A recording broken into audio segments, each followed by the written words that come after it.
Good day everyone, my name is Jansel Gabalones. We are here to present our CPU scheduling simulation project using the first come first serve algorithm. Hi, I am Sam Clarence Flores. In this project, we have created a program that will simulate CPU scheduling and allows the user to input process data dynamically. And I am JD Pontuya. We will walk you through the code, explain the logic behind it, and demonstrate the program output. Let's start with the structure definition and the main function setup. In our program, we define a process structure that includes the following fields: process ID, arrival time, burst time, the start time, finish time, waiting time, and turnaround time. This structure helps us keep track of all necessary information for each process. Now, in the main function, we first ask for the name of the organization. Next, we ask the user for the number of processes and collect arrival and burst times for each process. This is done using a loop that iterates over the number of processes. After gathering the input data, we call the calculate times function to compute the start, finish, waiting, and turnaround times for each process. Let's look at the calculate times function in detail. The function iterates over the list of processes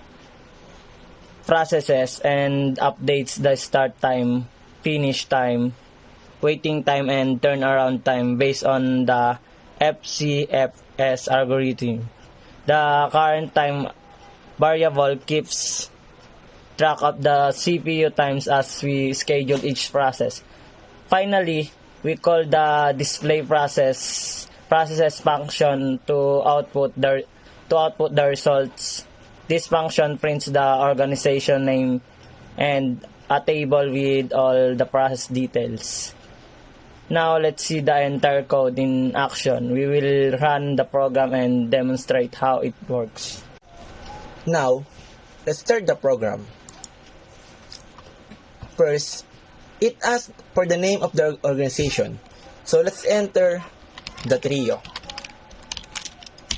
Next, it asks for the number of process.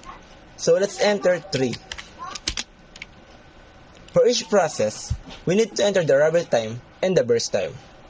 So for the process 1, let's input for the arrival time of 0 and burst time with 4. For the process 2, let's input for the arrival time of 1 and burst time with 3. For the process 3, let's enter for the arrival time of 2 and the burst time with 1. The program calculates the scheduling time and displays the output table. Here you can see the start time, finish time, waiting time, and turnaround time for each process. The organization name is also displayed at the top. Thank you.